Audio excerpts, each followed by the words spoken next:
I think we can get going. We'll start with roll call and certification of a quorum.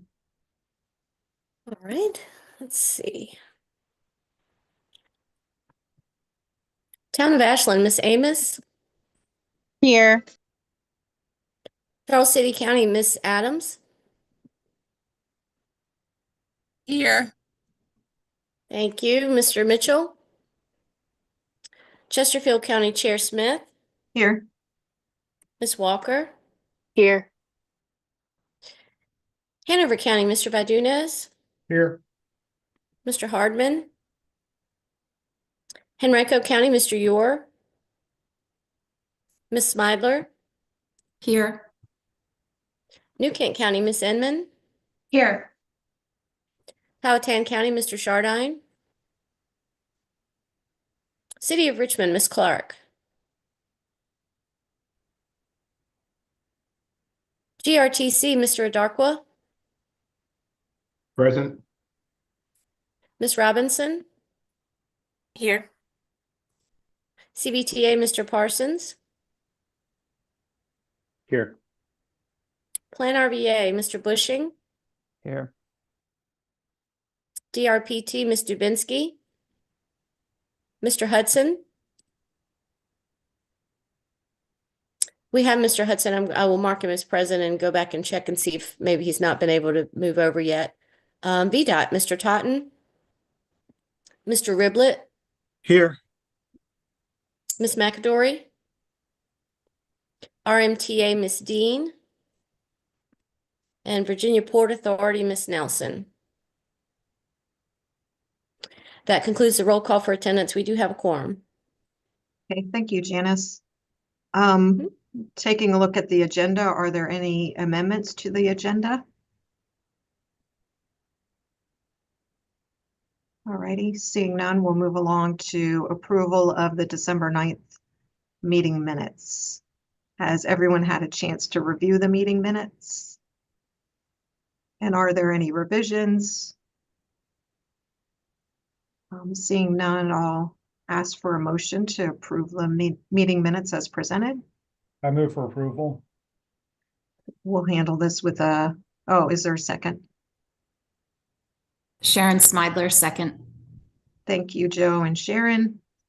We'll handle this with a voice vote. All in favor, say aye. Aye. Aye. Anyone opposed? Any abstentions? Okay, moving to item number 5, public comment period. Have we gotten any public comments, or is there anyone joining today that would like to make a comment? We have not received any requests or submitted comments.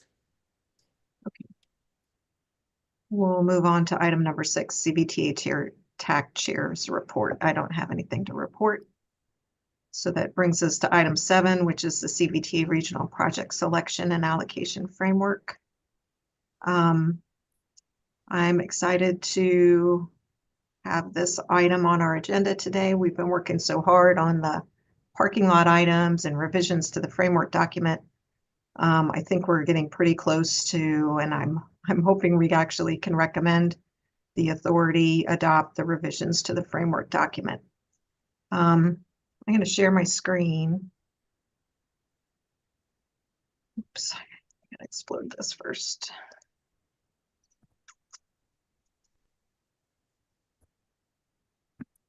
I'm trying to figure out how I do this.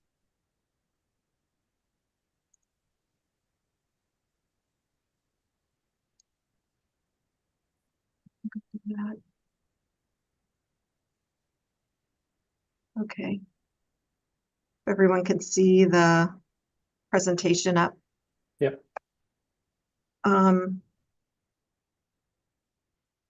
like to be showing you both the framework document and this presentation at the same time, but I don't know that I have the talent to do that. Let me try one more time.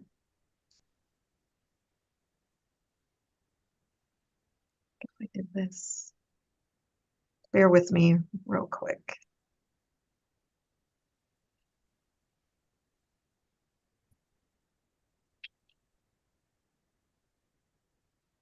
Fine, folks. I'm getting there, I promise.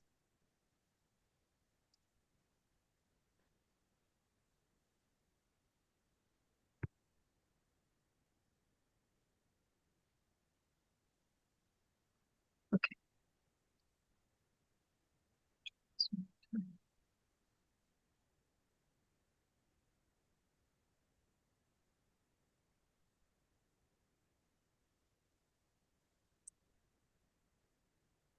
Okay, that's pretty good.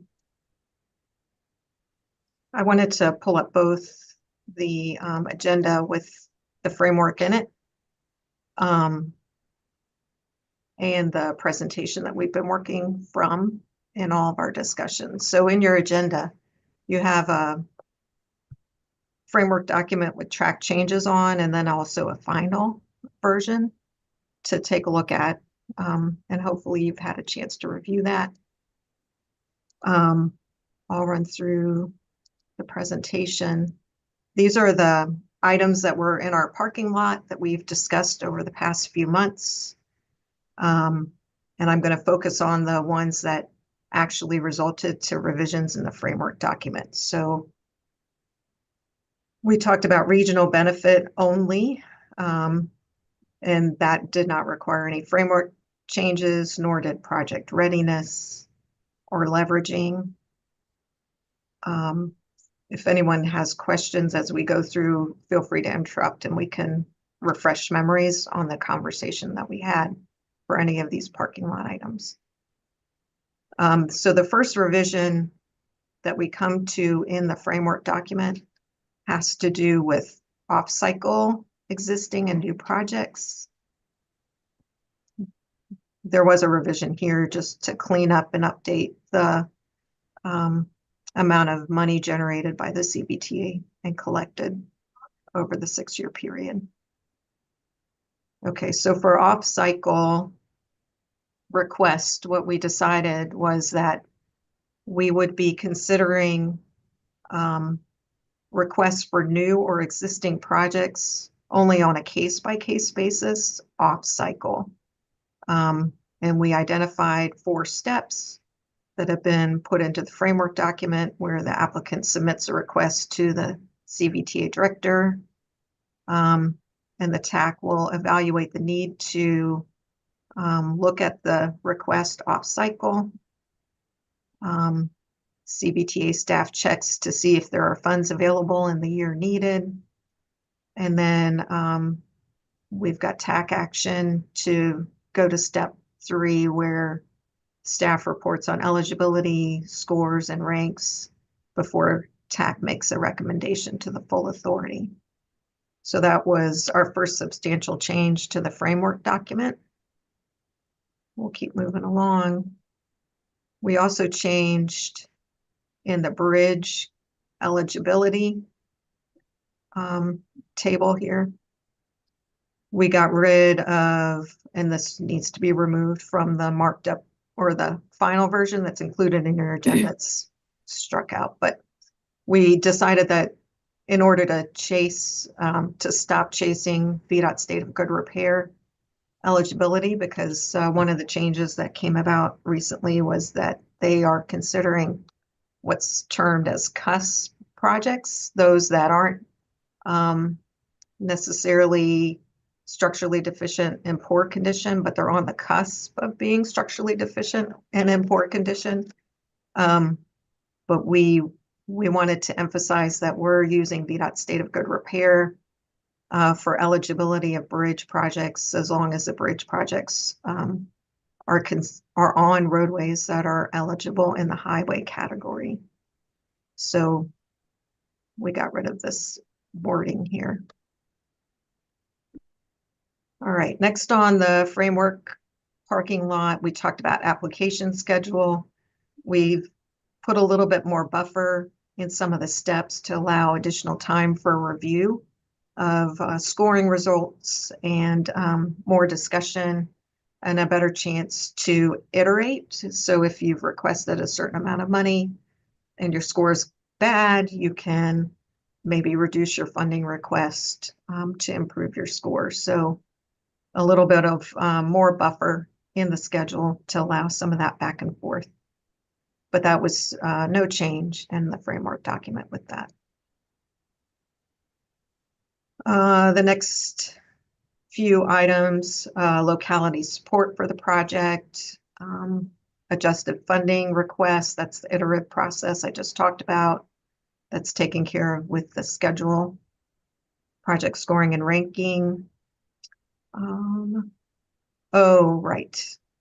The staff, I've got to refresh my memories on this one. We decided that instead of staff programming all the money, they would go through and program by category and then come back to the TAC to discuss how to allocate the balance of funding. And there was no update to the framework language for that. Project scoring and ranking. This is where we had a lot of conversation about transit scoring. So what we did, let me go down to that. So this was really our big revision to the framework, starting on page 7. We've added an activity center measure, and we've refined the safety measure, and we agreed that we would normalize transit projects to 0. So the revisions that you see starting on page 7 reflect these changes. And to do that, we had to create a separate table for transit. So we've got a table for highway, bike, ped, multimodals in there. I'm not quite sure why. That's probably a revision that we need to make. And studies and PE only. But then we have a separate table for transit. Let me scooch this thing over. Shrink it down. So we added activity centers with a 20% goal weight. And then on safety, we got rid of crash rate. We added safe access to transit. And then we also added whether the transit service was on a PSAP priority corridor. So we discussed that at length at our last meeting. And that goal, safety for transit, has a weight of 30%.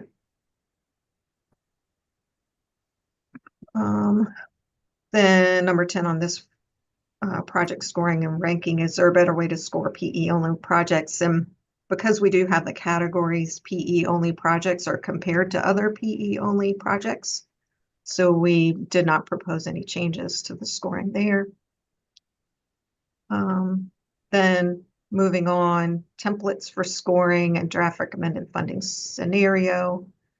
We did not add any templates to the framework, but had some discussion about including requested information like leveraging total estimate benefit only ranking. So that discussion came about with other parking lot items as we went through. How to handle legacy projects. And at this point, we don't really have legacy projects. So that's something that we're going to continue to monitor. De-obligation process. That deallocation policy was developed and approved by the full authority, and that policy is included in the framework document now. It's towards the end. So let me go to that.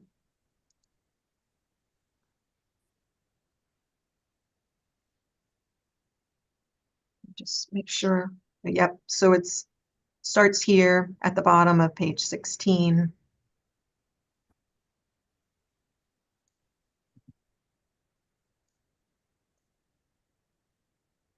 These revisions that you see on page 19 reflect the transit changes that we made in transit scoring, the activity centers, and safety. And then as an appendix 3, we've got the deallocation policy. And then last parking lot item, I think it's the last. No, we've got a couple more. Third-party estimate reviews with the more buffer in the schedule. That gives us a chance to have more discussion and back and forth about estimate reviews. And these two items were not originally parking lot items, but kind of I have to admit, I added those in as we were discussing. We had some discussion about PE only projects versus projects that have CVTA money for leveraging that a portion of is set aside to develop PE if the locality requests that. And we discussed those two scenarios as they are outlined in the framework document. And there's really no need to change the framework for that. It's pretty clear. And then funding limits for PE only in studies. The language in the framework document's flexible, so we don't have to stick to the 5 and 10%. If we feel there's a need to fund a little bit over either one of those, and evaluating the last round, we were pretty close to those limits. So no change in the framework there. So that's the brief rundown. I'm happy to go over anything else in more detail, or consider a motion to recommend approval by the full authority. Whatever you all would like to do.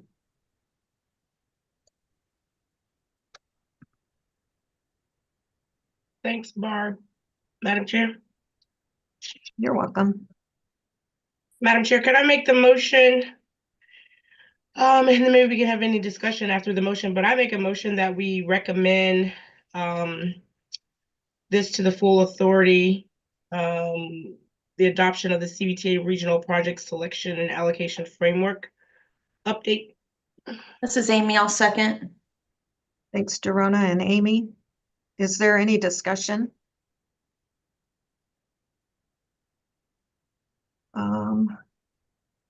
I don't know. Were we going to do a voice vote on that, Chet?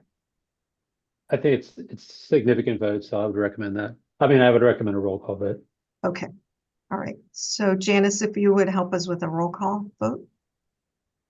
Sure. Miss Amos? Miss Amos? Miss Adams? Aye. Chair Smith? Aye. Mr. Vadunez? Aye. Miss Smidler? Aye. Miss Inman? Aye. And Miss Clark? Aye. Thank you. That motion carries. I'm going to check and see if we still have Miss Amos with us. I was not able to hear a vote from her. Yeah, she's here. I think she gave it a thumbs up. I got you. Thank you. I see it now. Okay, well, great. Thank you, everybody. That was a pretty big work effort. And we had some really good discussion all along. And I think we've made some good revisions for our round 5 process, or our round 4 application cycle. Next on our agenda, item number 8, round 4 application process. I'm going to turn that over to Chet. Great, thank you. And I think that's the last item. Big thanks to Jessa as well for guiding this along for the 9 months, whatever it was, Madam Chair, and great job from both of you. Thank you so much. The next item was referenced multiple times in the framework discussion just now. This is dealing with the round 4 application process. So at our last meeting in December, we put a draft in front of you of the estimated schedule, and it does say draft on it. It's back in the agenda this month, but this is revised from previous rounds to make more room for those additional cushion requests that were made as the framework was discussed, for coming back and looking at revision of requests, the third-party reviews, making sure everybody had time, especially towards the end of the cycle, to properly review and adjust as needed. And I feel pretty sure that the revised schedule that's in the packet makes those accommodations.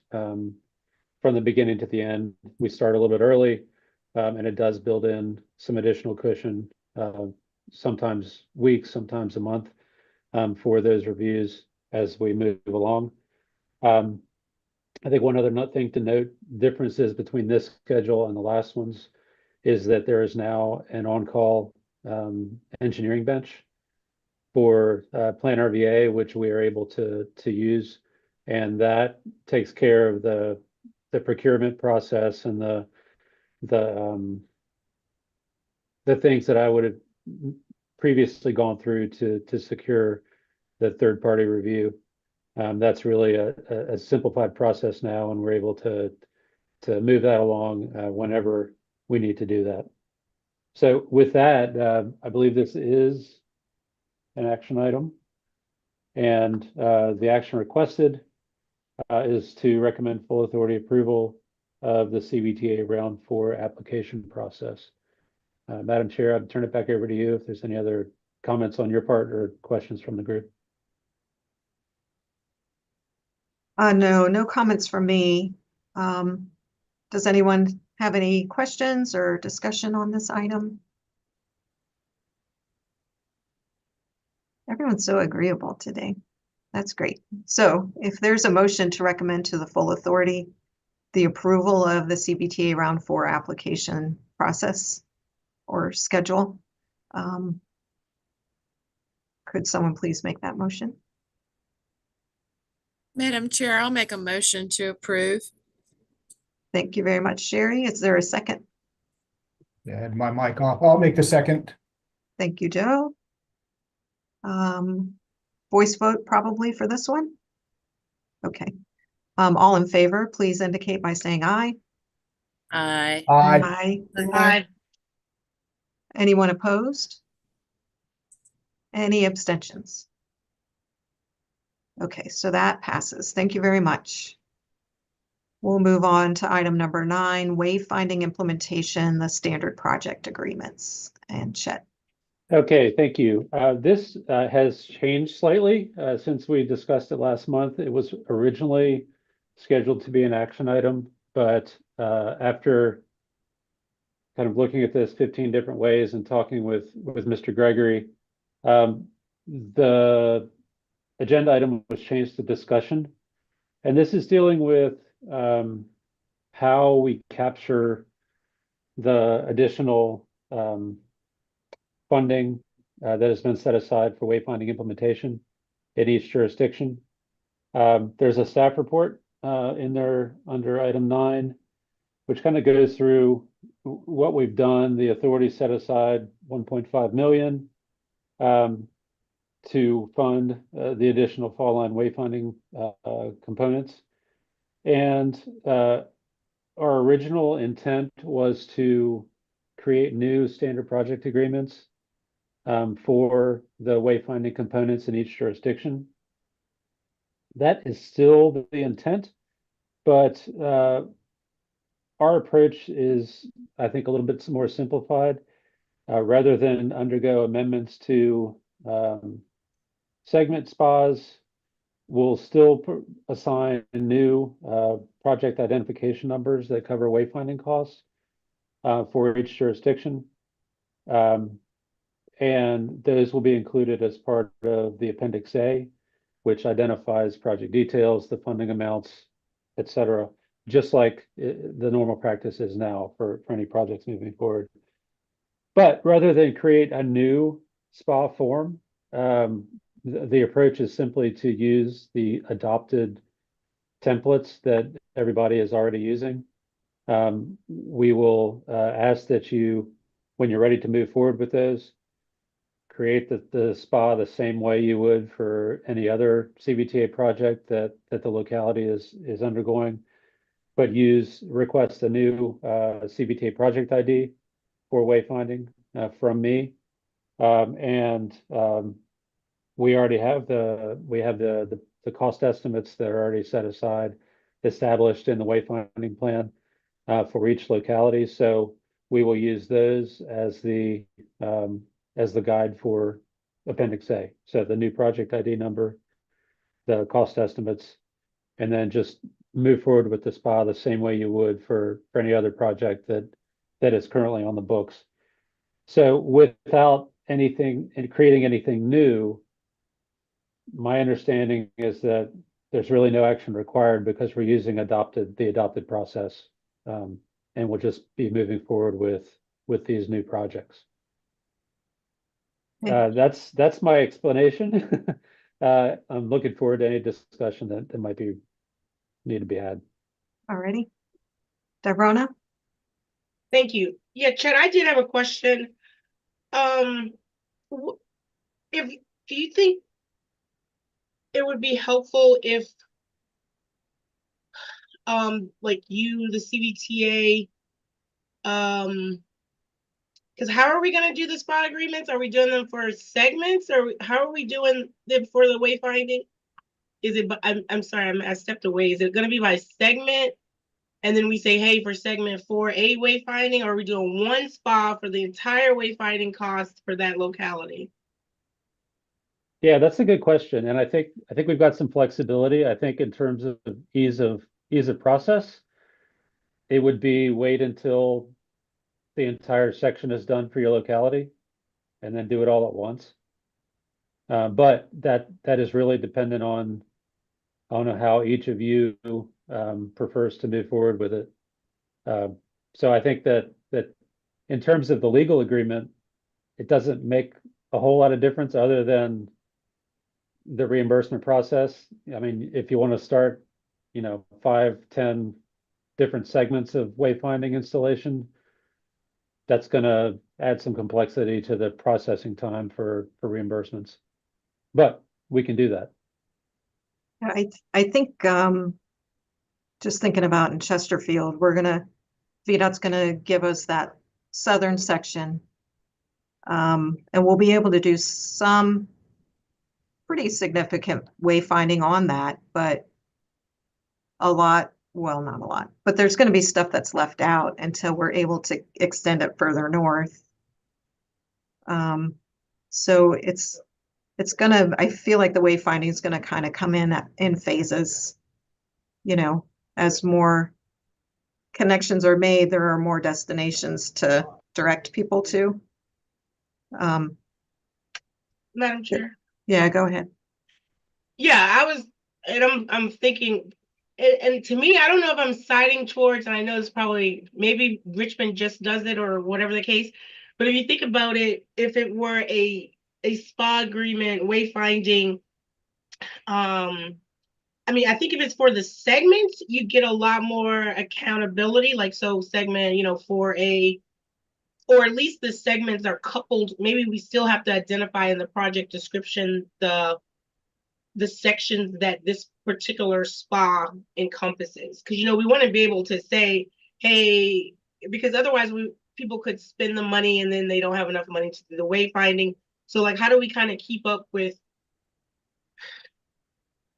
I don't know, maybe I'm overthinking it, but just some thoughts. I'm just thinking about, like, for mine, I think, some of my segments are all over the place. So I may be like, here's Bryant Park wayfinding section. I think would be a good way for me to manage all of the expectations for the Bryant Park.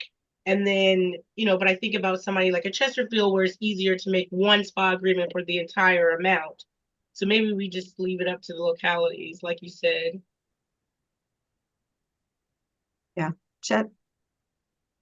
Yeah, thanks. This is really helpful for me to listen. I think that one thing that might help the discussion is that right now the estimates are by locality. So it'll, like for Chesterfield, it'll show, 15 of type 1 signs, 7 of type 2, and it just does a running total of all of those together. I think we could work to split those out by segment, but that hasn't been done at this point. So it might make sense if you're able to track it locally in terms of what's been done and what's not, to just do one spa per locality. So you have a line item that has the total budget for each of you. Yeah, it is, I hate to sound so negative, but it'll probably be years before we get all of ours done. I'm vacillating between the two options, really. You know, that, maybe you sort of figure out the cost associated with the southern section, except even then, there's going to be stuff that you can't sign to within that southern section limit. Go ahead, Dorona. Yeah, so I think it sounds like, do we think then it would be like best to do like one spa for each locality for wayfinding? And then that way we take all the guessing around. So whatever your total amount is, and then internally you track what you do. So I think that then check gives where you could go ahead and assign a project number to each of them with the dollar amounts, and then we can use that to trigger us to do the spas. Yeah, and it's up to each locality to manage their budget. Yeah. Eric?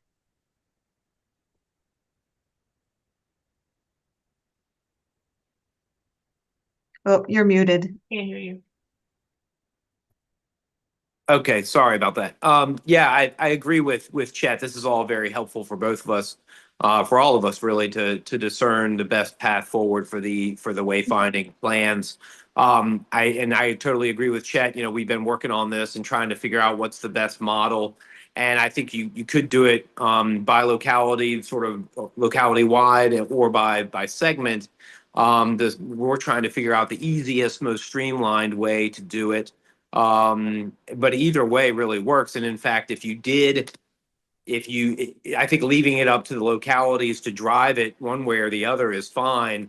I think one way you could look at it is you could do a locality wide spa for the wayfinding plan and implementation, that would cover all the assets that are to be distributed and paid for under the spa. And then, the locality, consistent with the plan, takes those and puts them where they need to be and everything, and divides them up among the various sections. If you want to do it by section, if it makes more sense, that's fine too.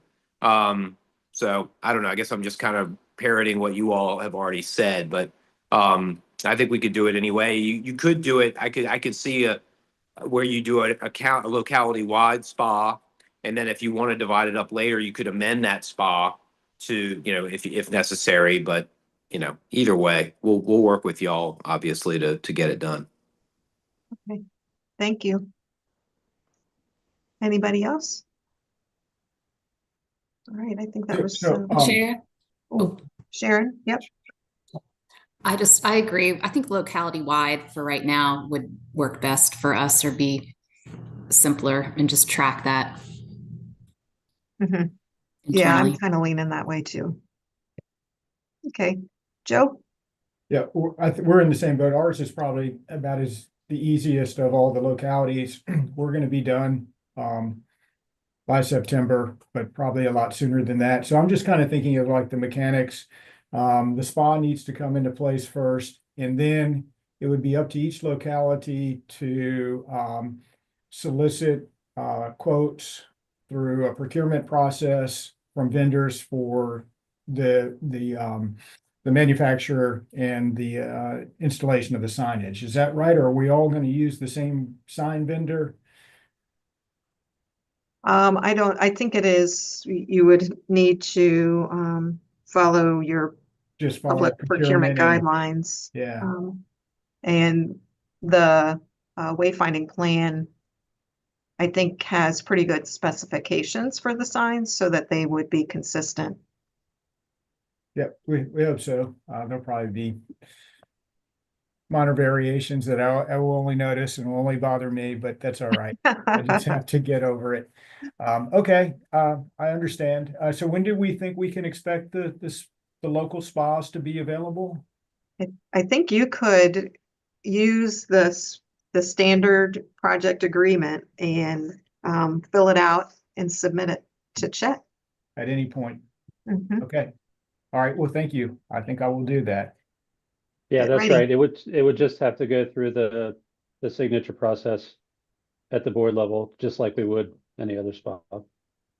Okay. Well, thanks for the clarification on that. Sharon? And if we were to start the spa and drafting it, the amount that we'd included in, or check, could you send out an email to those on the work group?